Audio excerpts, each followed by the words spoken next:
Hello mọi người, xem video hay thì hãy đăng ký thành hội viên, like, tìm và comment ngay nhé. Tất cả những người chết trong vụ tai nạn trên thế giới này sẽ được sống lại trong trò chơi sinh tồn cao hàng vạn mét. Một số người rơi máy bay trên sa mạc, sống lại trên cồn cát cao vạn mét. Một số người bị chậu hoa rơi trên lầu đấm chết, sống lại trên cây cao vạn mét. Và khi bạn chơi game, điện thoại không cầm chắc và đập vào mặt bạn nhưng lại sống lại trên cành của một cây lớn cao vạn mét. Muốn sống sót, chỉ có thể dùng lưới vớt để lấy những thùng rơi từ trên trời xuống. Trong thùng có thể mở vật chất và tài nguyên và vật tư để mở rộng khu vực sinh hoạt. Nhưng ở độ cao 10.000 mét, sẽ có những con chim tấn công bạn bất cứ lúc nào. Với sự biến mất của âm thanh hệ thống, bạn phát hiện ra bạn đang nằm trên một cái cành cây nhỏ, chỉ cần tay chân có bất kỳ chỗ nào không chống đỡ được, sẽ rơi xuống không thương tiếc. Nhưng bất kể sau này có thể biến thành thế nào, bây giờ tự cứu mình mới là ưu tiên hàng đầu. Bạn cố gắng vươn cổ ra và cố gắng nhìn về phía sau. Bạn biết rõ ràng, bất kể là cây gì, càng đến gần thân cây, nó càng dày, và càng lớn thì càng an toàn. Bạn liên tục điều chỉnh hướng đi của mình, cuối cùng cũng tìm thấy nơi cành cây kết nối với thân cây, nơi đó cách vị trí của bạn lúc này chưa đầy 2 mét. Sau khi nhìn thấy mục tiêu, bạn hít một hơi thật sâu, bắt đầu cẩn thận điều chỉnh tư thế của mình. Cành cây dưới thơ có một chút lắc lư khi bạn di tra. Trái tim của bạn cũng không tự chủ được mà đập thình thịch. Sau một lúc, sự lắc lư dần dần dừng lại. Sau đó, bạn lại di chuyển như vậy. Cuối cùng, sau vô số điều chỉnh nhỏ, toàn bộ cơ thể của bạn lùi lại 1 cm. Sau 2 tiếng rưỡi cố gắng, cuối cùng bạn đã tới được góc giữa cành và thân cây. Nhưng bước tiếp theo là bước quan trọng nhất. Bạn cần phải dán từ từ vào thân cây bằng phần trên cơ thể, và cơ thể bỗng nhiên lơ lửng, bạn tự nhiên sợ hãi, chỉ thấy tay trái của bạn sờ lên thân cây. Sau khi mỏ mẫm 2L, bắt chính xác điểm tựa đã được nhìn từ lâu rồi. Cuối cùng cũng không có lối thoát. Sau khi bạn ngẩng đầu lên, bạn tìm thấy trên thân cây khổng lồ này có một tầng nhỏ không bằng phẳng. Vị trí này có vẻ là một vị trí sinh tồn tốt. Tay bạn lại ôm chặt chỗ phình ra đó. Chân hơi dùng sức, đẩy cành cây dưới chân, tạo động lực nhảy lên. Khi cả người, sau khi rời vững chắc trên nền tầng nhỏ đó, bạn ngồi một phát xuống. Trong lòng cảm thấy có một niềm vui và thành tựu trong suốt quãng đời còn lại. Sau khi thần kinh căng thẳng cuối cùng cũng được thư giãn, bạn đã mở giao diện ba lô. Trong ông đầu tiên, bạn tìm thấy một thanh tre có túi lưới. Đây hẳn là thiết bị mới dùng để lấy hàng từ trên không. Một vật lưới. Tiếp theo, bạn mở bảng điều khiển cá nhân của riêng bạn. Dựa trên nhiều năm kinh nghiệm chơi game di động của bạn, giá trị sinh mệnh hình như là sức mạnh và sự phòng ngự, mà tinh thần lực chính là tinh thần của bạn. Ngay lúc đó, âm báo hệ thống phát ra lời khuyên ấm áp. Sau 2 phút rưỡi, sẽ có làn sóng hàng hóa đầu tiên rơi xuống. Hãy sẵn sàng. Bạn hồi phục tinh thần và nhặt cây vợt lưới bên cạnh. Nhìn lên. Sau 2 phút rưỡi, phía trên bạn xuất hiện vô số dương kho báu bắt đầu rơi xuống. Theo bản năng, bạn di chuyển một chút về phía sau, nhưng nhanh chóng nhận ra vấn đề. Nếu là hệ thống thả dù, chắc không thể bị đập chết. Khi chiếc dương kho báu tiếp tục đến gần, những cành cây phía trên cây lớn bắt đầu rung chuyển. Mấy cành cây có cánh nhỏ, tất cả đều bị lực tác động của hộp rơi xuống. Nhìn vào những chiếc dương kho báu này, khi khoảng cách còn 2,5 mét nữa, bạn nhắm mắt lại và vẫy thật mạnh cây gậy lưới, hướng về phía cái dương dưới cùng. Bạn cầm lấy cái dương và để xuống. Muốn đi lấy thêm một dương nữa, nhưng tốc độ của những chiếc dương này quá nhanh, chỉ hoãn một chút thời gian như vậy, chúng đã lướt qua chỗ bạn đứng. Bạn buồn bã đứng bên cạnh chiếc giường gỗ. Âm báo hệ thống cũng vang lên.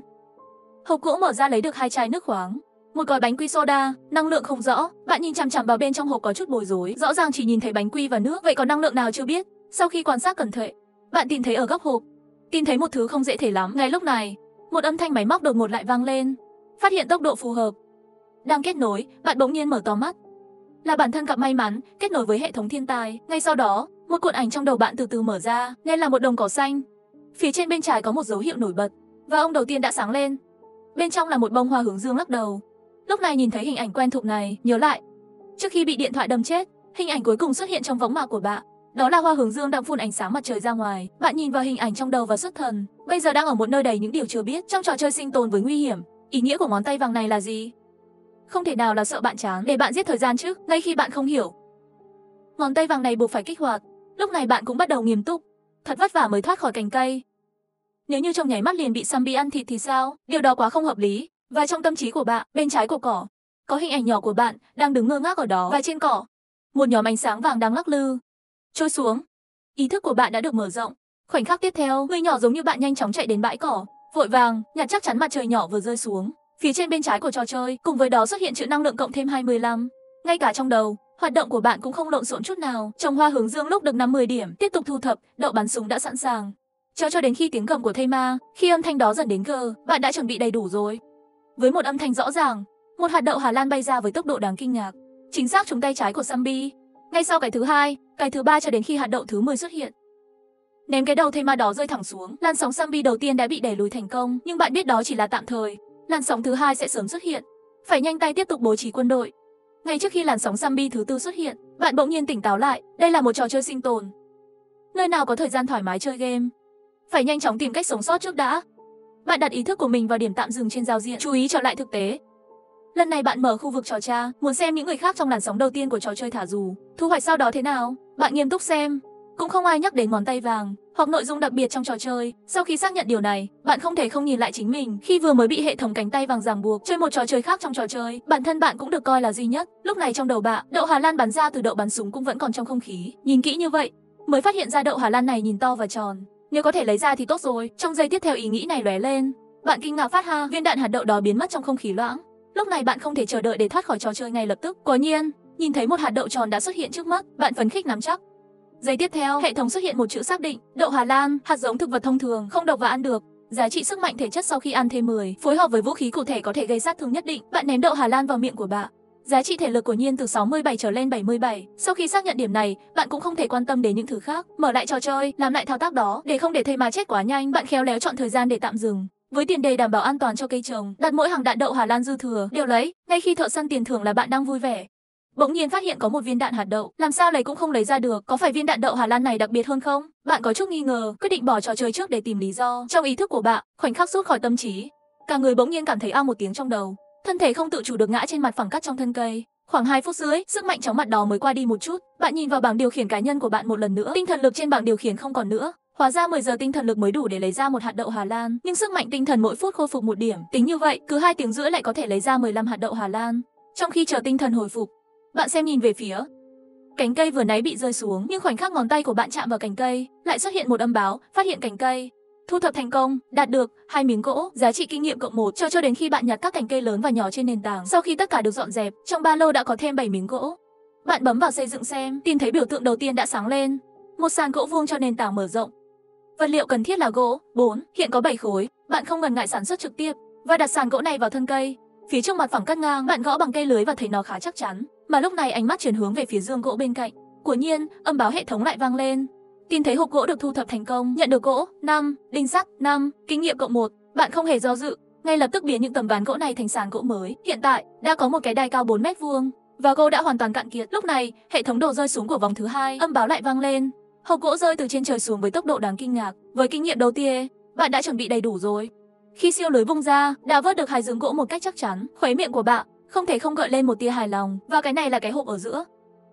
Nó vừa rơi trên nền tảng mở rộng của bạn. Trong đợt rơi đồ lần thứ 2, bạn đã nhận được tổng cộng 3 hộp. Bạn vui mừng chà tay. Mở hộp một lần nữa, lấy được 2 chai nước khoáng, nhận được một túi bánh mì, một hộp sữa, một gói mì ăn liền, 2 lon cháo bát bảo. Chờ bạn lấy đồ ra trước, sau đó bắt đầu sắp xếp những cái cành cây lớn, nhỏ bị rơi xuống trong vòng thứ 2 và 3 hộp gỗ. Sau một thời gian bận rộn, bạn đã thành công trong việc tăng thêm 5 mét vuông không gian sống. Bạn đang đứng trên nền tảng, nhìn qua sàn nhà thiếu một góc, có chút khó chịu mím miệng. Sau một hồi suy nghĩ, quyết định đổi một ít gỗ với người khác. Một gói bánh quy soda đổi một hộp gỗ. Tin nhắn của bạn vừa được gửi đi, giao diện trò chuyện khu vực đã gây ra một làn sóng thảo lùa. Gần như cùng một lúc, một số yêu cầu giao dịch bật lên. Cứ như vậy 10 cái hộp gỗ đã đến tay. Giao dịch thuận lợi như vậy chủ yếu là nhờ một người chơi tên là Hàn Duy Nhất. Một mình cô ấy đổi 5 dương kho báu. Ngay khi bạn chuẩn bị bỏ qua chuyện này, Hàn Duy Nhất gửi một tin nhắn trò chuyện riêng đến đây. Bạn nhấp vào, bên tai truyền đến giọng của một cô gái trong trẻo dễ nghe. Chào, người anh em, bạn có biết cách làm giường không? Trong một khoảnh khắc, bạn bỗng nhiên phát hiện ra, bản thân bên này vẫn đang phấn đấu xây dựng nền móng, mà Hàn Duy Nhất đã bắt đầu tiến hành cải tạo nội thất rồi. Có một sự tò mò trong trái tim bạn, không nhịn được hỏi thêm một câu, vốn tưởng rằng đối phương sẽ gửi ha ha ha để đánh trống lảng, nhưng điều bất ngờ là Hàn Duy Nhất lại chủ động thêm bạn bè và gọi video call về nền tảng của mình. Sau khi video được kết nối, bạn ngạc nhiên khi thấy đầu dây bên kia là một cô gái trẻ. Khi bạn nhìn thấy cô ấy ở đó, sau khi ngôi nhà đã được xây xong, tâm trạng có chút phức tạp. Hàn Duy Nhất đành phải bất đắc dĩ giải thích, tôi không xây cái này, tôi may mắn lắm. Khi vào trò chơi là ở trong một cái sân, lúc đó tôi thu thập những chiếc giường kho báu rỗng, có một ít gỗ, sau đó sửa chữa theo lời nhắc hệ thống, lại dùng 5 cái giường để đổi với bạn bánh quy ngon. Sau khi nghe xong lập tức ghen tị, cái này đâu phải là thiếu vật tư mới dùng giường gỗ đổi bánh quy, rõ ràng là có quá nhiều vật tư để có thể chọn món mình thích đổi lấy ăn. Tuy nhiên, ngay cả khi bạn cảm thấy điều kiện của cô gái, nội thất thiết kế đã đến mức tốt nhất, nhưng Hàn Duy Nhất vẫn không hài lòng nói, tôi bận từ sáng đến giờ, cảm thấy mệt mỏi và buồn ngủ. Tôi định ngủ trưa, kết quả trực tiếp nằm trên mặt đất, ngủ thế nào cũng cảm thấy không thoải mái. Sau đó tôi thấy bạn đang thu thập hộp gỗ, có lẽ cũng đang lắp các tấm xây dựng, cho nên mới muốn hỏi bạn có thể làm giường không. Sau khi bạn nghe vậy, cả trái tim đều tràn ngập sự ghen tị. Sau khi xác nhận bạn cũng không có cách nào làm giường gỗ, Hàn Duy Nhất đành kết thúc cuộc gọi. Sau khi kết thúc cuộc gọi, bạn lại tiếp tục mở hộp. Đồng thời, cấp độ của bạn cũng được nâng lên một cấp độ. Dữ liệu trên bảng điều khiển nhân vật cũng được cập nhật ngay lập tức. Tinh thần lực cũng đến 120. Bạn lập tức mở trò chơi, chuẩn bị lấy thêm một ít đạn đậu Hà Lan từ bên trong ra. Nhưng ngay khi bạn sẵn sàng hành động, một ý nghĩ chợt lóe lên trong đầu. Ánh mắt của bạn nhìn vào cây đậu bắn súng. Nếu có thể trực tiếp lấy một cây đậu bắn súng Hà La ra ngoài, vậy có phải không cần cứ lấy một hạt đạn một? Bạn chỉ huy chính mình trong đầu, chạy đến chỗ cây đậu bắn súng, sau đó hai tay nắm chặt thân của nó, lấy mạnh, lùi lại, Vừa rồi cây đậu Hà Lan vẫn còn đang lắc lư. Bỗng nhiên não bạn đau đớn. Một lát sau, ban đầu được sắp xếp gọn gàng trên cỏ, chống một vị trí dễ thấy. Bạn đành phải mua thêm một cây nữa. Nhưng lúc này, bạn mới phát hiện bản thân là một chuyện ngu ngốc. Bạn hoàn toàn có thể mua thêm một cái mới, rồi trực tiếp lấy ra. Lần này bạn thành công rồi, tinh thần lực cũng giảm xuống còn 20 điểm. Có vẻ sức mạnh tinh thần cũng giống như chi phí mua năng lượng của nó. Bạn trông giống như bảng thuộc tính. Cây đậu bắn súng phổ thông, vũ khí chiến đấu bắn từ xa, có thể đặt mục tiêu trong vòng 10 mét. Tấn công chính xác. Tổng cộng được trang bị 50 viên, mỗi viên đạn có thể gây 20 sát thương. Bên trong có 50 hạt đậu Hà Lan. Bạn trồng cây đậu bắn súng trên nền tảng. Trước mắt bạn cũng xuất hiện một cái dấu hiệu ngắm màu đỏ. Bạn xoay đầu của cây đậu bắn súng. Mục tiêu đánh dấu cũng di chuyển theo. Bạn nghĩ cũng nghĩ, đặt miệng pháo của cây đậu hướng về phía bầu trời, trong tay cầm cây lưới định đi nhặt. Nhưng không thấy đậu Hà Lan rơi, thay vào đó, bạn nghe thấy một tiếng nổ, một vài thứ không biết là gì, bỗng nhiên từ trên trời rơi xuống. Bạn còn chưa kịp vẫy cây lưới trong tay, nhưng thứ đó đập vào mặt. Mất cảnh giác, trên người bạn thậm chí còn phát ra ánh sáng đỏ +1. Chờ một lúc, cây bắn đậu Hà Lan bên cạnh cũng im lặng trở lại. Bạn phát hiện ra thứ vừa đánh trúng bạn là 2 cành cây, một bản vẽ cuộn lại và một cái tổ chim. Cây đậu bắn này sẽ bắn được những đồ rơi xuống ngẫu nhiên. Bạn tò mò, tiến lên và nhặt những mảnh gỗ vụn. Bên dưới khối gỗ đó còn giấu một cái khóa. Thu thập khóa sắt thành công, lấy được khối sắt. Giá trị kinh nghiệm +1, bạn hài lòng bỏ khối sắt vào ba lô. Sau đó lại chuyển ánh mắt về phía bản vẽ trên mặt đất. Máy chiết nước ngưng tụ khi nhiệt độ dưới 18 độ.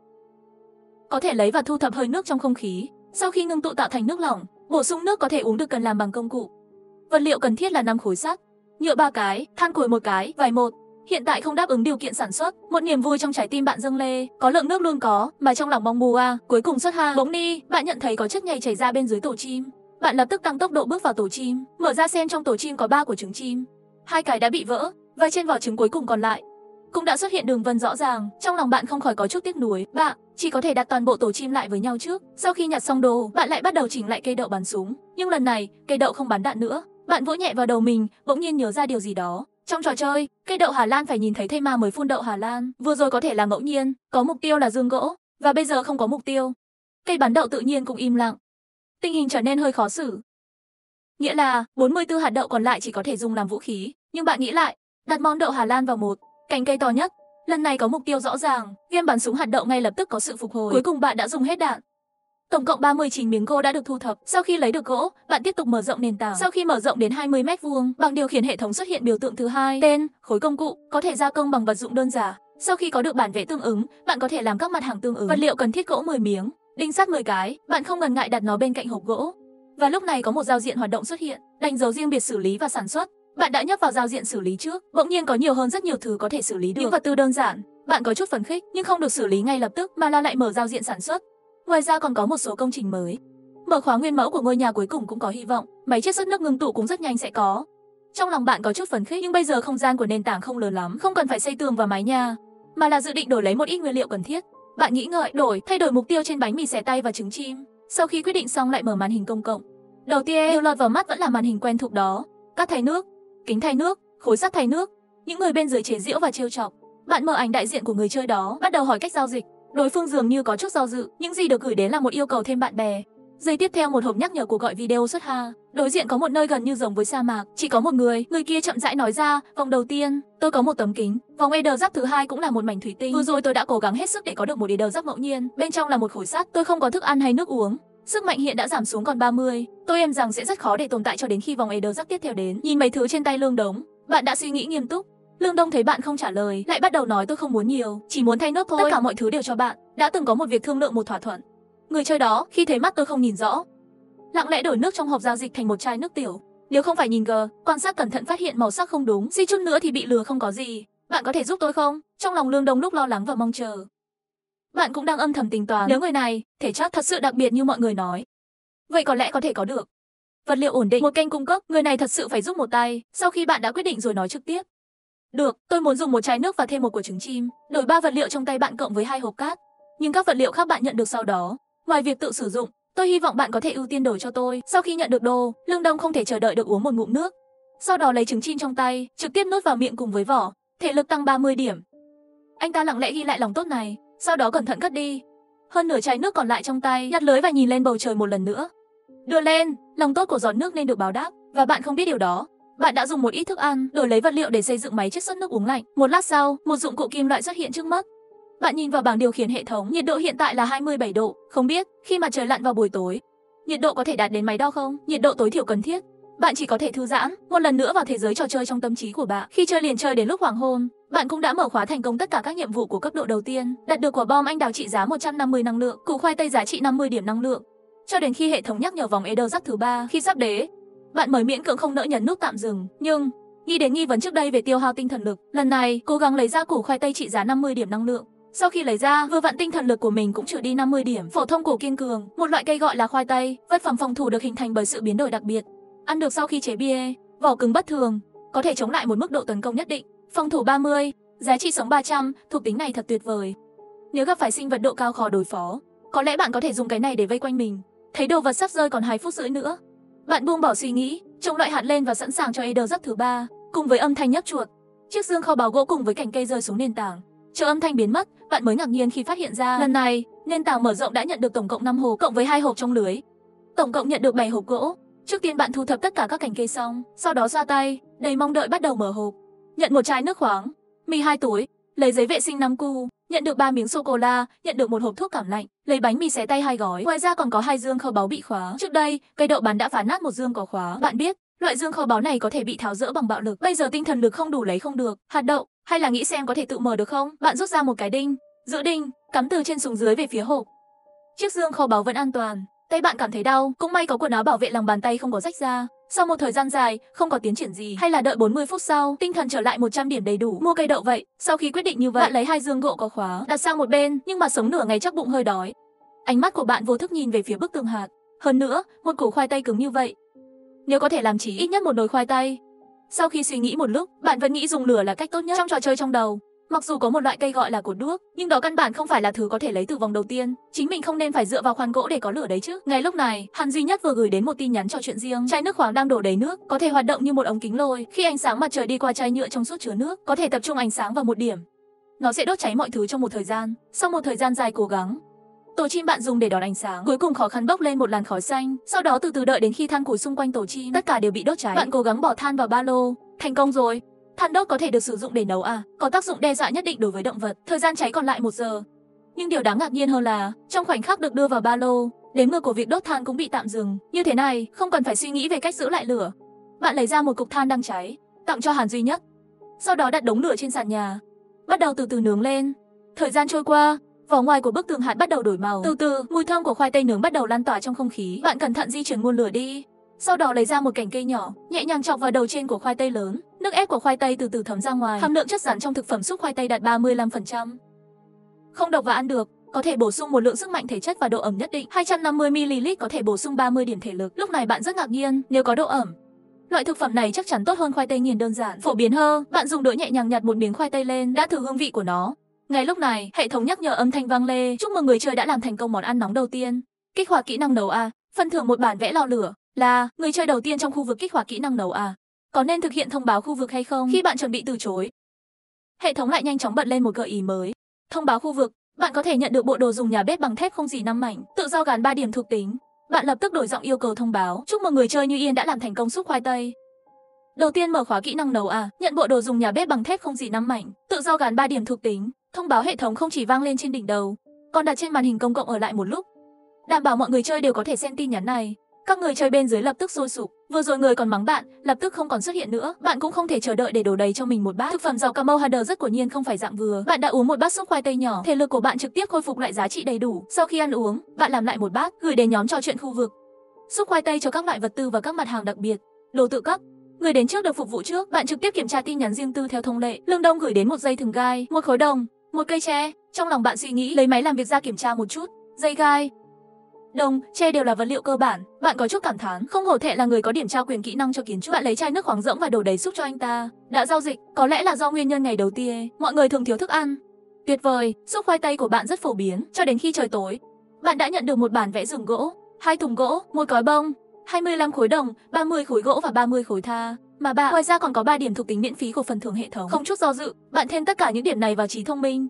Sau đó, bạn bắt đầu xem qua 2 bản vẽ bạn vừa nhận được. Lò lửa như một trong những công cụ nấu ăn cơ bản, có thể nấu thức ăn và có hiệu quả đầy đủ nhất định.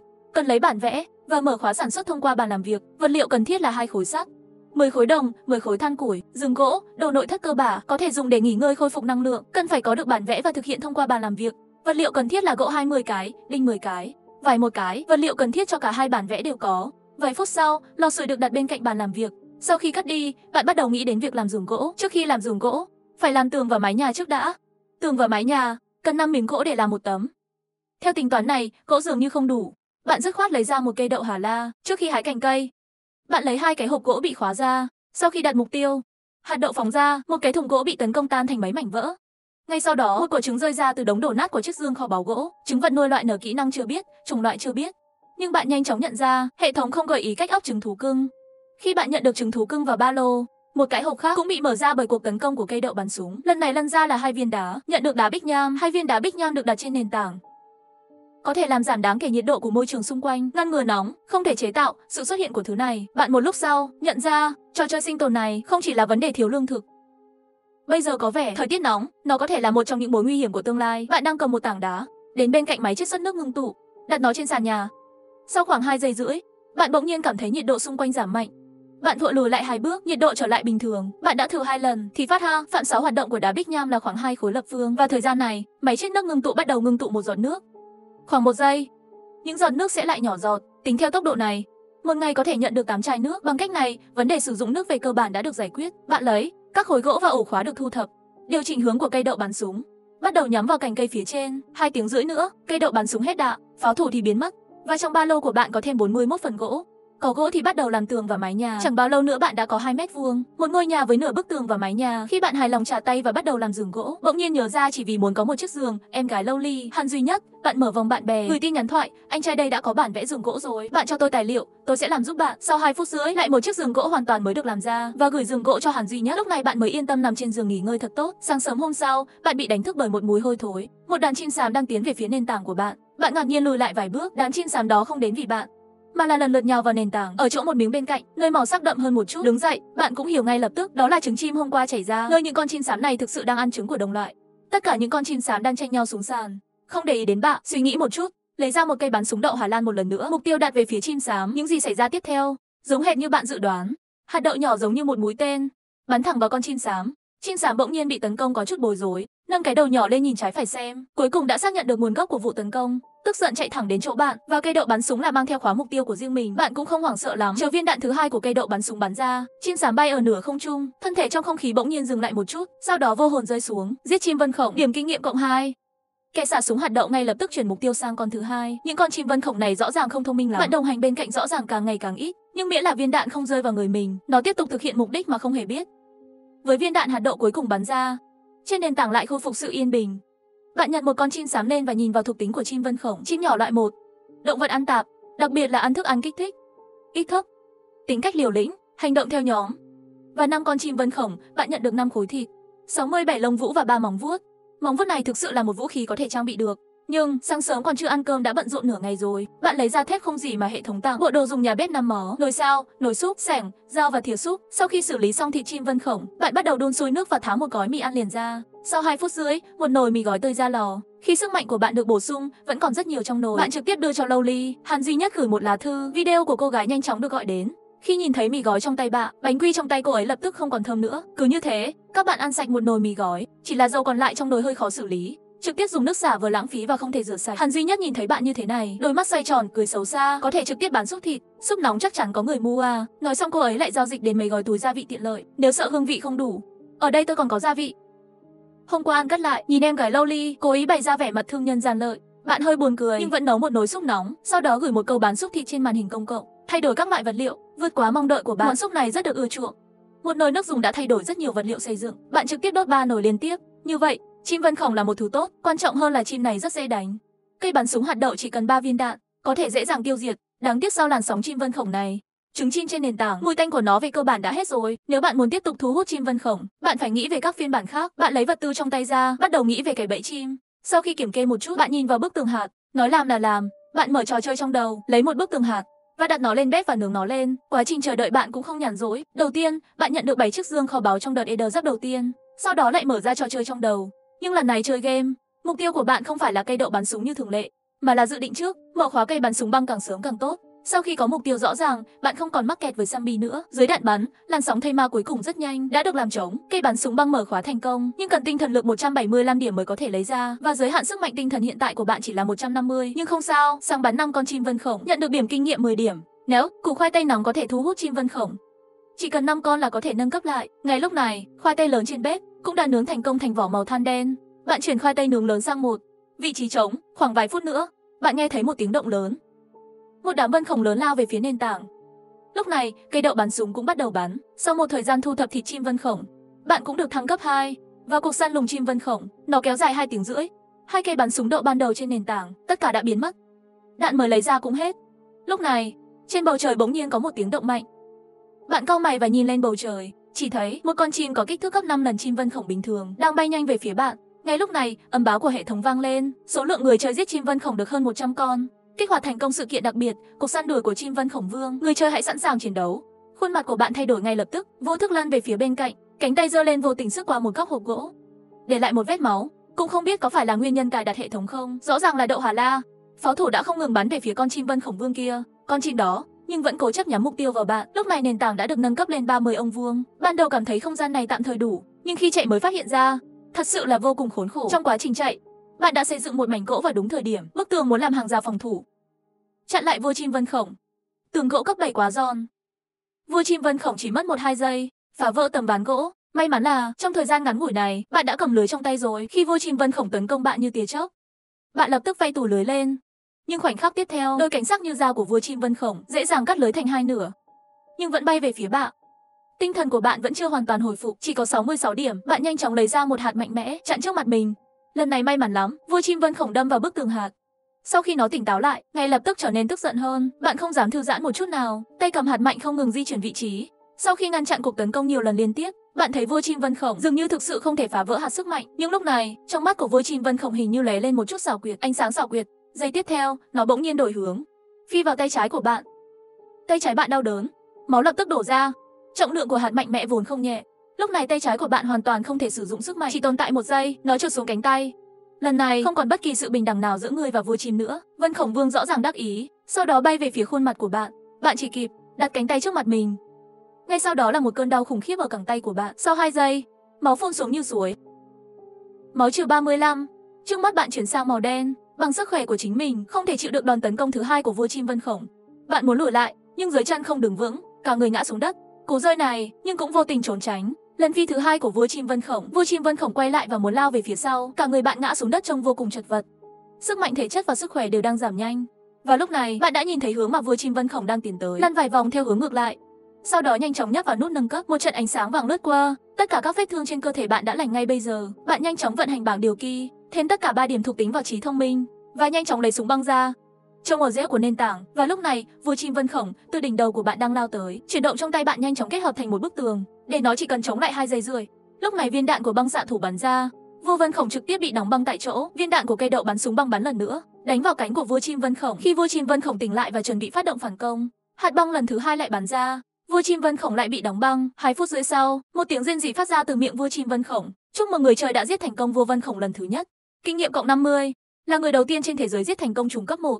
Người chơi có thể tiến hành thông báo thế giới, nhận được một bộ giáp cấp độ tuyệt vời sau khi thông báo. Sức mạnh cộng 1, phòng thủ cộng 1, nhanh nhẹn cộng 1, trí thông minh cộng 1, tự do gắn 3 điểm thuộc tính. Bạn nghẹn ngào ngồi xuống giường, không chút do dự gật đầu. Sau khi trải qua cái chết này, bạn nhận thức sâu sắc tầm quan trọng của điểm thuộc tính. Nhưng bản tin thế giới dường như công khai hơn bản tin khu vực. Áo giáp và phần thưởng điểm thuộc tính đã được thanh toán. Sau khi bạn được trang bị áo giáp, thêm 3 điểm thuộc tính vào trí thông minh. Bảng điều khiển cá nhân được làm mới một lần nữa. Tinh thần lực tối đa đạt 220. Trong khi đó, kênh trò chuyện khu vực lại bắt đầu sôi sục. Thông tin duy nhất của Lowly Hàn duy nhất đã chất đống như núi và gửi đến đây thuốc trị vàng và gạc, nhưng anh không muốn lợi dụng cô ấy. Vì vậy liền cười đề nghị chuẩn bị nướng chút thịt vân khổng. Đến lúc đó cho bạn nếm thử. Bạn cũng bắt đầu đứng dậy và đóng gói nền tảng của riêng bạn. Những con chim vân khổng bị đánh bại trước đó đều không kịp thu thập. Tìm thấy một vị vua. Thu thập thành công lấy được 3 loại thịt vua chim vân khổng. Giá trị nhanh nhẹn tăng vĩnh viễn 5 điểm sau lần sử dụng đầu tiên. 2 móng vuốt sắc nhọn, sức mạnh tăng thêm 3. Lông vua chim vân khổng không 5 cái, có thể được sử dụng để làm áo giáp nhẹ hoặc đồ trang trí. Mũi tên khổng vũ với 2 vũ khí tầm xa, khoảng cách bắn 10 mét, tấn công hiệu quả, gây 20 sát thương cho mục tiêu. Đôi cánh bầu trời, cho phép người chơi bay tự do trên bầu trời rộng lớn. Thời gian sử dụng 10 phút, thời gian làm mát 30 phút. Công việc nhanh nhẹn sau khi trang bị tốc độ, không hổ thẹn là Basi, các vật phẩm bị rơi đều phi thường. Bạn nhìn xuống quần áo trên người, nó đầy mồ hôi và bụi bẩn. Bạn đã mở lại bảng chat khu vực. Điều chủ yếu muốn thay đổi là quần áo, giày dép và vớ, những vật liệu sống cơ bản và gỗ. Sau khi suy nghĩ một chút, bạn đã gửi tin nhắn trong khu vực trò chuyện, vội thay quần áo, giày vớ, hàng gia dụng và gỗ, nhưng thay đổi sách kỹ năng vẽ với nhãn hiệu, hộp kho báu của túi hàng trang bị. Như thường lệ, trong màn hình hầu hết đều là người chơi xem náo nhiệt. Và những người thực sự muốn giao dịch đã đến nói chuyện riêng với bạn rồi. Lương Đông lúc này cũng mang theo vật liệu đến đây. Hầu hết những gì tôi vớt được hôm nay đều là đá tiêu này. Bạn có cần nguyên liệu chính để tiêu hóa khoáng chất tự nhiên không? Có thể được sử dụng trong phân bón nông nghiệp, chế tạo thuốc súng, pháo hoa và băng. Bạn thấy đá tiêu thì mua à. Những thứ khác bạn không quan tâm quá nhiều, nhưng có thể chế tạo băng, nhưng lại khiến bạn nhớ đến 2 viên đá bích nham kia. Nếu đá tiêu có thể tạo băng, hiệu quả có phải tương đương với một phiên bản sản xuất của đá bích nham? Sử dụng đá tiêu, thay đổi một số thức ăn và 2 móng vuốt. Những người chơi khác, bạn cũng lần lượt thay đổi rất nhiều móng vuốt. Có một số vật liệu cơ bản, bạn đã mở rộng nền tảng lên 80 mét. Trong khi đó, bạn mặc đôi cánh của bầu trời, sẵn sàng cất cánh với đôi cánh này, bay ra một khoảng cách. Bạn nhìn lại phía sau, cái cây mà bạn sống lớn hơn bạn tưởng. Nhưng đúng lúc đó, bạn bỗng nhiên phát hiện ra một thứ. Bạn cố nheo mắt cố nhìn rõ hơn. Không xa phía sau cái cây lớn, hình như là một mặt phẳng đang bay. Đây là nền tảng sinh tồn của người chơi hay là bản đồ mới? Tim bạn đập nhanh hơn vài phần. Nhưng đây là đôi cánh của bầu trời, chỉ còn 6 phút bay. Chắc chuyến này không kịp rồi. Sau khi quay lại nền tảng, thời gian làm mát của bạn. Sau khi hết thời gian, mở rộng đôi cánh ngay lập tức bay thẳng về hướng mặt phẳng bay. Và đó là khi bạn đến gần hơn với mặt phẳng đó. Mặt phẳng này giống như một mục tiêu dẫn đường hơn. Dưới nó, hóa ra là một mảnh đất lơ lửng trên không trung. Khi bạn đến cửa, âm báo hệ thống cũng vang lên kịp thời. Chúc mừng người chơi đã tìm thấy đảo bay trên không. Đảo bay có nguồn lực sinh tồn phong phú hơn. Mắt bạn sáng lên, ngay sau đó lời nhắc nhở thứ hai của hệ thống theo sau. Đảo bay trên không xuất hiện ngẫu ni, tài nguyên phong phú nhưng yếu tố nguy cơ cũng tăng tương ứng. Chúng tôi khuyên bạn không nên dừng lại trên đảo sau khi trời tối, nếu không có thể nguy hiểm đến tính mạng. Cuối cùng, ở phút thứ 7, đã bay xuống thành công, rơi vào đảo bay trên không bí ẩn này. Chúc mừng người chơi Như Yên lên thành công đảo bay trên không. Là người chơi đầu tiên lên đảo, nhận phần thưởng bộ dụng cụ xuất sắc. Bạn tò mò mở ra xem, tổng cộng là 4 rìu sắt để giúp người chơi chặt cây, cắt gỗ. Cúc sắt có thể giúp người chơi đào đất. Khai thác quý ngơ sảng sắt có thể giúp người chơi đào đất. Thu thập thực vật và dọn dẹp các mảnh vỡ. Búa sắt có thể được sử dụng để đập các vật thể, phá dỡ các tòa nhà và vật liệu chế bia. Ngoài phần thưởng hệ thống vừa nhận được, trong ba lô của bạn vẫn còn một cái bắn súng băng và một cây đậu Hà Lan bắn súng. Ngoài ra còn có thịt khô vân khổng nướng và 2 chai nước. Bất kể bạn làm gì trên hòn đảo này, chắc là đủ rồi. Bạn cẩn thận đi vào bên trong, muốn xem bạn có thể tìm thấy một số vật tư hữu ích không. Tìm thấy rất nhiều loại thảo dược ăn được và đá tiêu chế tạo băng. Bạn càng làm càng vui. Nhưng lúc này, một âm thanh trầm thấp phá vỡ sự yên tĩnh của khu rừng. Bạn lập tức hành động chậm lại, qua khe hở trong bụi cây, nhìn thấy 2 con lợn rừng đang kiếm ăn trên mặt đất. Bạn thở chậm lại, bắt đầu quan sát cẩn thận xung quanh. 2 con lợn rừng này ở cùng nhau, muốn bắt thành công chúng, ngay cả khi có cây đậu bắn súng và cây đậu băng. Trực tiếp xông lên rõ ràng là không được. Sau khi tìm kiếm, bạn tìm thấy một tảng đá lớn gần đó và một vài cái cây lớn. Bạn đến chỗ sau tảng đá, cách lợn rừng khoảng 8 mét. Trong tầm bắn hiệu quả của cây đậu bắn súng, trước tiên, bạn lấy cây bắn súng hạt đậu ra và đặt nó trước tảng đá. Sau đó, xung quanh nó, phía trước có 3 bức tường hạt. Sau đó, bạn giữ cây đậu băng trong vòng tay của bạn, lặng lẽ ẩn nấp ở phía bên kia. Thiết lập ngắm mục tiêu để phóng. Một viên đạn hạt đậu bay ra, đánh chính xác vào sườn con lợn rừng hung dữ đó. Lợn rừng đau đớn và hét lên giận dữ. Con lợn rừng bên cạnh cũng lập tức cảnh giác. 2 con lợn rừng bắt đầu nhìn quanh, dường như đang tìm kiếm nguồn gốc của cuộc tấn công. Lúc này viên đạn của băng xạ thủ rít lên. Lợn rừng bị tuyết bắn bị đông lạnh ở chỗ cũ không thể nhúc nhích. Một con lợn rừng khác bên cạnh nó lúc này đã phát hiện được hướng đạn bắn tới, đi thẳng về phía tảng đá lớn. Lợn rừng với tốc độ đáng kinh ngạc, gần như trong nháy mắt, nó chạy tới trước tảng đá lớn. Một đầu đâm mạnh vào bức tường hạt ngay phía trước. Lợn rừng bị đâm mạnh trong chốc lát, tức giận, lùi lại 2 bước, lại dồn sức đâm lên. Lần này răng nanh sắc nhọn của nó chèn sâu vào vỏ của bức tường hạt. Vỏ vỡ ngay lập tức, xuất hiện hoa văn giống như mạng nhện. Trong khi đó, thời gian đóng băng của lợn rừng hung tợn kết thúc. Trong lòng bạn ngạc ni, sức công kích của lợn rừng cao hơn nhiều so với bạn nghĩ. Một bên trái một bên phải ôm cây đậu bắn súng và đậu bắn băng, cất cánh. 2 viên đạn từ giữa không trung lại bắn vào con lợn rừng què. Bạn bay vòng quanh phía sau con lợn rừng, bỏ 2 tay súng xuống. 2 viên đạn, một trước một sau, bắn vào con lợn rừng què, lại đông lạnh nó ngay tại chỗ. Và một con lợn rừng khác có vẻ như đang cạnh tranh với các loại hạt. Sau khi nó dùng sức nhổ răng nanh ra, nó liên tục đâm vào chúng nó. Sau 6, 7 lần, khoai tây lớn tròn cuối cùng cũng bị quá tải, tách ra. Bạn vốn nghĩ con lợn rừng đó nên quay lại và hỗ trợ bạn bè của mình. Ai mà biết con mũi heo đó thế mà bước vào những mảnh vỡ của bức tường hạt đó, bắt đầu gặm. Tranh thủ nó vùi đầu à? Trong tay bạn có một cái rìu, bay thẳng lên trên con lợn rừng đông lạnh. Chiếc rìu tạo ra một vòng cùng chết người trong không khí, chỉ thẳng vào cổ lợn rừng. Với một tiếng hét, một đường máu chạy qua. Máu của lợn rừng què rơi xuống một đoạn, và con lợn rừng thoát ra khỏi đóng băng. Viên đạn đậu Hà Lan đến như đã hứa, lợn rừng lại bị đóng băng. Bạn chỉ cần lên một chút và bắt đầu chém. Chưa đến 5 phút, lượng máu của lợn rừng quầy chân ngày càng rõ ràng. Tiếng kêu của bạn bè, âm thanh dường như khiến con lợn đang thưởng thức khoai tây lớn tỉnh táo lại. Nó quay đầu nhìn đồng bạn với tình trạng thảm, trong mắt hiện lên một tia sợ hãi. Sau đó lấy khoai tây vụn, quay lại bỏ chạy. Nhìn bóng lưng heo rừng nhanh chóng rời đi, bạn do dự một lúc vẫn không đuổi. Thanh máu của con lợn rừng này dài hơn máu của vua chim vân khổng và đôi cánh của bầu trời. Bây giờ thời gian sử dụng chỉ còn hơn 3 phút. Đạn của hai tay súng thực vật cũng tiêu thụ hơn một nửa. Hay là khôi phục tinh thần trước? Khi bạn hoàn toàn chắc chắn mới đi tìm con mồi. Bởi vì không bị thương, bạn chỉ nghỉ ngơi một chút thôi. Cho cả con lợn rừng vào ba lô. Đồng thời ánh mắt của bạn nhìn hai củ khoai tây còn nguyên vẹn trên tường. Cố gắng lấy xẻng và đào. Khoảnh khắc cái xẻng chạm đất, thật sự phát ra âm thanh kim loại, dù sao cũng phải mất 100 điểm tinh thần lực lấy ra một cái gì đó. Bạn suy nghĩ một chút, trực tiếp đốt cháy và bắt đầu nướng. Trong nháy mắt đã đến 5 giờ chiều rồi. Bạn dang rộng đôi cánh và phi nước đại về phía nền tảng của riêng bạn. Sau khi quay lại nền tảng, bạn nhìn thấy những chiếc dương kho báu nằm rải rác trên mặt đất. Rõ ràng là bạn không có ở đây. Trong nửa ngày này, nền tảng nhận được tổng cộng 16 cái. Lúc này bạn cũng không dọn dẹp, trực tiếp từ ba lô lấy ra con lợn rừng lớn đã cất đi. Thu thập thành công. Nhận được thịt lợn rừng 120 miếng, da heo rừng 3 tấm, lợn rừng răng nanh 2 cái, giá trị kinh nghiệm cộng 1. Bạn lấy 2 củ khoai tây ra, đặt trên bếp và tiếp tục nướng. Sau đó lấy ra một phần thịt lợn rừng. Sau khi khoai tây bắt đầu bốc hơi, mở nắp trên ra, cho vào. Chờ cho đến khi súp bắt đầu sôi, lại thêm một viên muối nhỏ nữa. Sau đó vui vẻ đổ đầy một bát và ăn. Khi bạn ăn vui vẻ, bằng điều khiển hệ thống trực tiếp một cái tên có chút quen mắt, đại ca Chu Trạch Dương, xin lỗi vì đã làm phiền bạn. Hình như bạn đã giết rất nhiều chim vân khổng. Không biết bên bạn có lông vũ dư thừa không? Tôi muốn trao đổi vài thứ với bạn. Đầu óc bạn suy nghĩ, ngay lập tức nghĩ đến phần giới thiệu của bàn công cụ. Lông vũ là nguyên liệu thô để làm dây lụa. Có lẽ Chu Trạch Dương này là muốn làm quần áo. Cứ như thế, bạn đổi 5 chiếc lông vũ lấy một phần giá gỗ, đặt 100 chiếc lông vũ vào, cho đến 10 giờ rưỡi tối. Trên màn hình công cộng lại xuất hiện thông báo hệ thống dễ thấy. Thông báo khu vực, chúc mừng người chơi Hứa Điền Phia làm thành công áo phông tay dài. Đầu tiên mở khóa kỹ năng may để có được một máy may. Tự do gắn 3 điểm thuộc tính. Và bạn có chút nghi ngờ, bạn đang định gửi tin nhắn cho chuyện riêng cho Hứa Điền, hỏi cách đổi quần áo. Nhưng ngay lập tức nhìn thấy tin tức của Hứa Điền đăng trên màn hình công cộng, bởi vì vật liệu có hạn, tạm thời không thể cung cấp quần áo may sẵn để bá. Trong trường hợp đó, bạn cất bảng điều khiển hệ thống đi, tập trung lại, chìm vào trò chơi Plan VC, Zombie C, lần này chơi đến 1 giờ đêm, cuối cùng cũng nâng cấp 5 làn sóng zombie sau cấp độ thứ 2, tiêu diệt hết. Chúc mừng ký chủ đã mở thành công cấp 2, gửi cho bạn một nhà vệ sinh hoàn toàn tự động đa chức năng. Bạn có thể đặt phân của bạn chuyển thành phân bón dinh dưỡng đa chức năng. Bạn mạnh mẽ lật người ngồi dậy. Đúng là vừa lúc muốn đi vệ sinh. Sáng hôm sau, Chu Trạch Dương gửi đến một bộ quần áo. Điều này làm bạn sửng sốt một chút. Xem ra Chu Chí Dương và Hứa Điền là bạn đồng hành rồi, nhưng bạn vẫn lấy một cái gì đó để trao đổi với họ. Sau đó bạn sắp xếp lại ba lô, đã bay đến đảo bay trên không ngày hôm qua. Sau khi lên đảo, bạn đã chọn con đường ngược lại với hôm qua. Đó là khi bạn tìm thấy một nhà đá. Lúc vừa lên đảo, hệ thống có gợi ý, bởi vì bạn là người chơi đầu tiên lên đảo, nhưng căn nhà đó rõ ràng không thể là của sản phẩm tự nhiên. Một khả năng xuất hiện trong đầu bạn. Đảo bay trên không này có thể là nơi của nhóm người chơi cuối cùng, nếu suy đoán này là đúng. Thực lực của người chơi đó hẳn là khá tốt. Đoán đúng, vậy người chơi này bây giờ đi đâu? Hệ thống nói sau khi trời tối có thể nguy hiểm đến tính mạng. Nguy hiểm đó là dã thú, hay là một cái gì đó không thể diễn tả khác. Nhưng bạn đã ở phía trước nhà đá, quyết định đi khám phá. Khi cánh cửa mở ra, không có nhiều thứ trong phòng. Trong đó có 2 cái hộp xếp chồng lên nhau. Tôi em rằng chủ nhân trước đây của nơi này cũng giống như chính mình, là cố ý lấy hộp rỗng để đựng đồ. Chỉ là không biết bên trong là cái gì. Bạn nhẹ nhàng đẩy khóa của hộp gỗ đầu tiên ra. Hộp gỗ mở ra để có được 2 con dao găm tinh tế, một cây cấu kim cang, một chiếc rìu kim cang. Hóa ra đây là hộp dụng cụ của chủ nhà. Sau khi bạn cất hộp dụng cụ đi, chiếc dương kho báu gỗ bên dưới đã bị khóa. Bạn không muốn lãng phí thời gian, cũng định lấy cái hộp này đi. Ai biết lần này lại mắc tay.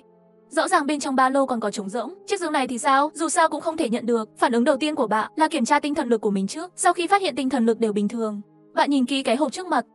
Đấy, hộp này dường như có liên quan đến nhà đá. Các tầng được kết nối chặt chẽ với nhau. Thảo nào cái dương này không cất được.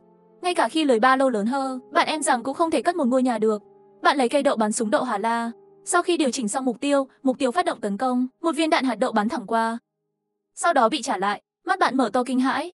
Có phải vì chất liệu của chiếc dương này đặc biệt không? Sức mạnh tấn công của đạn hạt đậu là 20 điểm, có vẻ không đủ. Nhìn thời gian trôi qua, bạn cũng không dám trì hoãn thêm nữa, cắn răng lấy ra một cái cây hoàn toàn mới. Vũ khí tấn công bí mật mìn khoai tây, có thể bị chôn vùi tại địa điểm dự kỳ, gây ra một cuộc tấn công bất ngờ vào kẻ thù trong phạm 6 kích hoạt của nó. Bán kính nổ 3 mét, gây 1800 sát thương nổ cho mục tiêu. Bạn mở to mắt. Quả nhiên, bình dù ở đâu cũng là vũ khí giết người mạnh nhất, nhưng khi nhìn thấy giá trị sát thương 1800 điểm phía sau khi bạn lùi lại đúng 10 mét, lấy cây đậu bắn súng ra, mục tiêu đặt về phía khoai tây mì. Với tiếng động lớn, nhà đá trước mắt toàn bộ đều kịch liệt run lên. Khi bụi biến mất, nhà đá vẫn còn, trên hộp xuất hiện một khe hở sâu. Bạn dùng tay cẩn thận đến gần, hộp kho báu bạc mở ra, nhận được một bản vẽ chế băng, một lệnh tập hợp, 8 đá bích nham, đá không gian 15. Ngay lúc này, không biết vì sao trong lòng bạn bỗng nhiên cảm thấy bất an, bạn ngay lập tức vô cánh bay đến thân cây ban đầu. Ngay sau khi quay lại nền tảng, làn sóng dương rơi lần thứ 3 để 2 ngày, gần 40 chiếc dương kho báu đã được chất đống trên nền tảng. Sau khi bạn để hộp gọn gàng sang một bên, bắt đầu nghiên cứu đảo bay trên không. Chiến lợi phẩm thu được, lệnh tập hợp đội đồng hành, cải thiện hiệu quả thăm dò, đá không gian, một hòn đá bí ẩn với sức mạnh của không gian, có thể tăng không gian lưu trữ ba lô, chậu băng, công cụ lạnh lẽo, có thể bảo quản thực phẩm và có hiệu quả làm mát và giảm nhiệt nhất định. Cần lấy bản vẽ và mở khóa thông qua bàn làm việc. Vật liệu cần thiết để làm là một đá tiêu, khối sắt một cái, một chai nước khoáng. Không hổ thẹn là thứ được mở ra từ hộp kho báu bạc. Mỗi cái trông khác nhau, bạn không ngần ngại, nhanh chóng làm một cái. Trên chậu băng còn có một dòng chữ hướng dẫn. Thời gian sử dụng 4 giờ. Đầu tư đá tiêu, kéo dài thời gian sử dụng, và bạn cũng phát hiện ra vẫn còn một số khác biệt giữa nó và đá bích nham. Hiệu quả làm mát của đá bích nham, miễn là trong vòng 2 mét vuông, khu vực làm mát của chậu băng lớn hơn một chút, càng đến gần chậu băng, nhiệt độ càng giảm. Sau khi đóng gói chậu băng, bạn mở kênh trò chuyện xem, không biết, bạn trở thành trung tâm của kênh chat. Lúc đầu là Triệu Vũ Hiên gặp đảo bay trên không và giới thiệu với mọi người, và anh ta lấy lý do gặp phải con heo rừng, thế mà muốn mượn thiết bị phòng thủ của bạn và hứa sẽ chia cho mọi người một ít thịt. Và mọi người bắt đầu phát điên lên, các bạn có lẽ là nhìn thấy áo giáp của mình, nhưng bạn không quan tâm đến việc nói chuyện. Mấy người hâm mộ nhỏ của bạn đã giúp bạn, mấy người bạn nói một lời tôi nói một lời, đặt đối phương đúng không nói được lời, bắt đầu từ cuộc cãi vã. Triệu Vũ Hiên luôn âm thầm tàng hình. Lúc này cuối cùng cũng không nhịn được mở miệng lần nữa. Tôi thực sự muốn mượn áo giáp, nhưng tuyệt đối sẽ không tư nhân. Tôi cũng vậy, hy vọng có thể tìm được nhiều tài nguyên hơn. Sau này mọi người cũng có thể giúp đỡ lẫn nhau. Hành 6 trước đây của Triệu Tử Hà cũng giành được một số sự nổi tiếng. Thấy anh ta nói mấy lời trên trang web, trong lúc nhất thời rơi vào im lặng. Có vẻ như là xem bạn vẫn chưa trả lời. Bắt đầu có người khác bắt đầu nghị luận. Một vài lần đảo ngược qua lại trong một thời gian ngắn, nhưng bạn từ đầu đến cuối không có ý định cho mượn thiết bị của mình. Hôm nay đã là ngày cuối cùng của tấm bảo vệ, ngày mai sẽ xuất hiện cái gì, bây giờ ai cũng không rõ. Suy nghĩ trong khoảnh khắc, bạn đã đặt ý tưởng của mình lên con heo rừng hôm qua, rồi bạn đã treo một vài phần thịt lợn rừng lên kênh giao dịch. Xin lỗi, vừa rồi đang đi săn không thấy. Áp giác, tôi đang dùng thịt lợn rừng để đổi các loại vật tư. Chi phí bên quan tâm hỏi nha. Trên màn hình công cộng lại náo nhiệt lên, mà mấy người Triệu Vũ Hiên kia lại lặng lẽ im lặng rồi biến mất. Sau khi hoàn thành mọi thứ, bạn tháo tất cả các hộp trên nền tảng ra. Nền tảng cũng được mở rộng lên 100 m². Tại thời điểm mở rộng nền tảng hoàn thành, bạn đã nhận được lời nhắc hệ thống một lần nữa. Chúc mừng người chơi Lâm Tổng, đầu tiên mở rộng nền tảng lên 100 m². Phần thưởng đá nâng cấp 1, một hòn đá bí ẩn với sức mạnh tăng cường. Có thể nâng cấp thiết bị. Ghế bàn công cụ để mở khóa xa, tường vật chất, thùng vật chất. Những thứ có thể làm được lập tức trở nên phong phú. Khi mọi thứ kết thúc, một bên kéo đậu Hà Lan băng trong trò chơi, ngồi trong khu vực công cụ và bắt đầu làm chậu băng. Sáng sớm ngày hôm sau, âm thanh hệ thống vang lên đúng giờ. Chúc mừng các người chơi đã vượt qua thành công. Thời hạn bảo vệ người mới 3 ngày. Bắt đầu từ hôm nay, nhiệt độ sẽ tăng lên 40 độ và sẽ ngày càng cao hơn khi mặt trời mọc. Nhiệt độ cao sẽ dẫn đến những con vật nhỏ nóng tính tấn công nền tảng của bạn. Nếu bạn đã xây xong nhà gỗ và có chậu băng, có thể kiểm soát nhiệt độ trong phạm 6 thích hợp, có thể trốn thoát được. Thời tiết nóng sẽ kéo dài 3 ngày. Lời nói vừa nói ra, cảm thấy nhiệt độ tăng nhanh. Bạn đi ra khỏi phòng ngủ và đến bên cạnh nước uống lạnh không khí. Mấy đá bích nham có công dụng mát khá ổn, nhưng cũng vượt quá nhiệt độ tiêu chuẩn của máy thu nước ngưng tụ. Bạn định đặt một tảng đá bích nham để giảm nhiệt độ xung quanh. Bạn có một ý tưởng khác sau khi nhìn thấy đậu Hà Lan băng, lấy ra một viên, ném vào thùng gỗ chứa nước bên cạnh. Khoảnh khắc đậu Hà Lan băng rơi xuống nước, trên mặt nước xuất hiện một vòng sóng nhỏ. Ngay sau đó, các tinh thể băng nhỏ bắt đầu xuất hiện trên bề mặt. Vài giây sau, nó đông đặc thành một thùng nước đá chắc chắn và trong suốt. Xung quanh mát mẻ hơn rất nhiều. Xem ra hiệu quả của thùng nước đá và chậu nước đá là giống nhau. Lúc này trong khu vực trò chơi đã tràn ngập một loại bầu không khí tuyệt vọng và hoảng loạn. Tất cả các loại người thể hiện sự tức giận của mình trên màn hình trò chơi. Bạn cau mày, không cảm thấy ghen tị gì nữa. Bạn gửi một chậu đá cho Chu Trạch Dương. Gần như là khoảnh khắc tiếp theo, Chu Trạch Dương liền gửi tin nhắn: đại lão, bạn có bản vẽ sản xuất của chậu băng này, vậy lần này chúng ta giàu rồi. Sau khi Chu Trạch Dương hưng phấn, bạn quyết định bán một chậu băng bằng 3 viên đá tiêu, 3 miếng sắt, 3 chai nước khoáng. Chu Trạch Dương nghe xong cả người đều sửng sốt.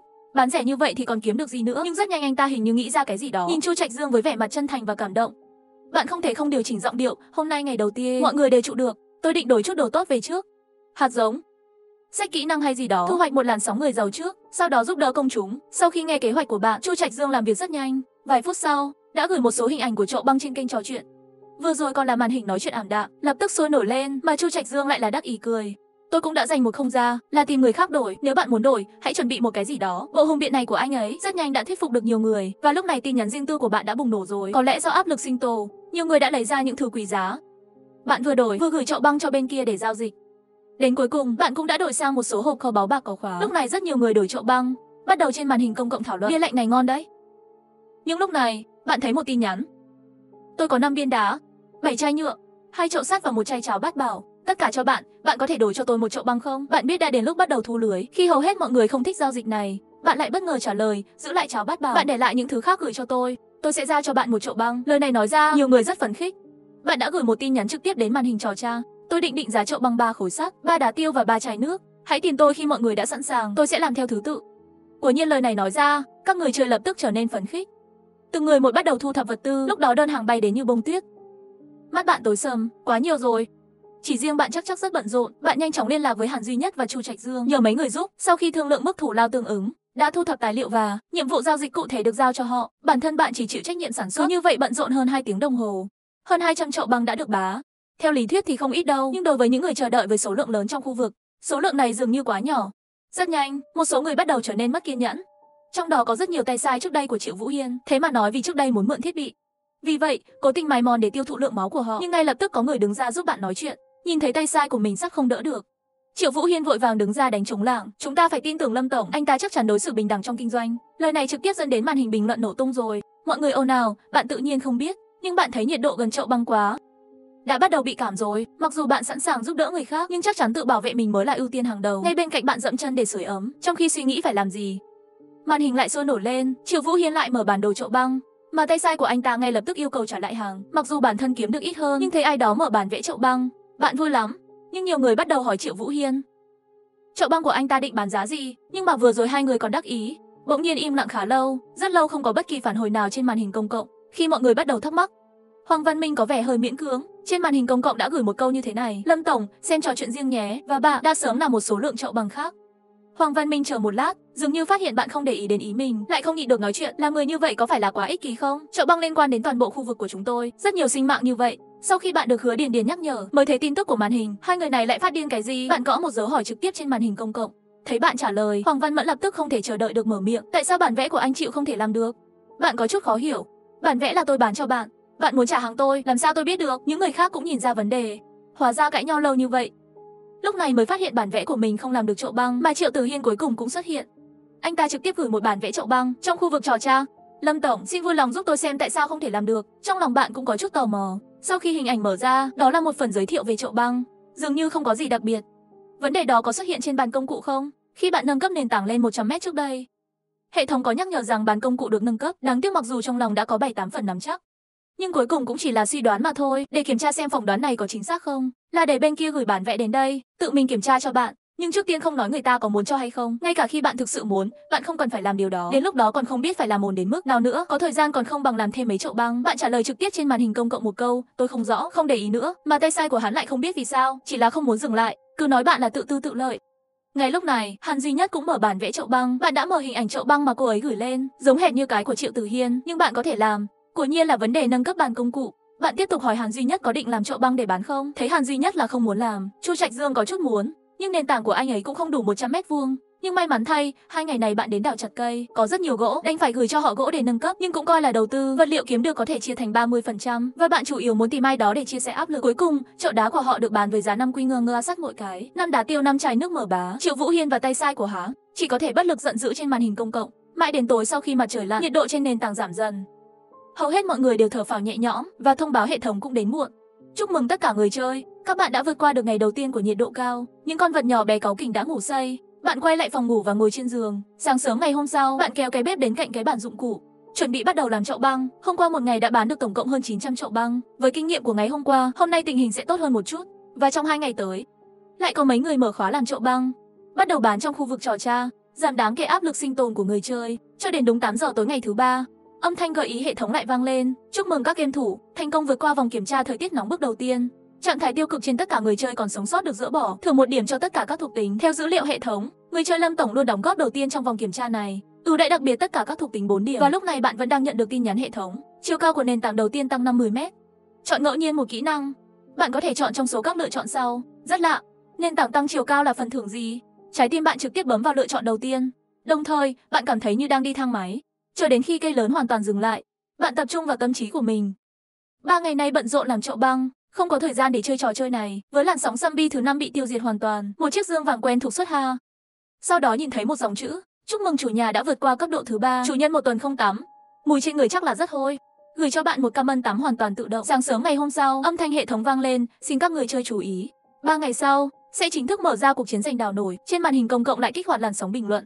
Mọi người bắt đầu báo thuộc tính thành lập đội. Và bạn không còn quan tâm đến màn hình nữa. Hiện tại, điều quan trọng hơn là mở khóa thêm một số loại cây. Bên ngoài hiện tại của bạn không sợ, nhưng nếu liên quan đến cuộc chiến giữa người với người, có chút khó khăn. Bạn lật hàng tồn kho, tìm thấy bản áo giáp đã đổi trước đó. Chất liệu bên trong là da, còn thiếu một cái, nhưng những thứ như da, hình như ngoài việc tự mình đánh lợn rừng, thật sự không thấy ở nhóm công cộng. Đã đến lúc bạn khởi động đôi cánh bầu trời, kiểm tra xung quanh nền tảng. Thật không may, không tìm thấy bất kỳ đảo bay trên không nào. Bạn chỉ có thể mở lại trò chơi Plan VC Sambisi.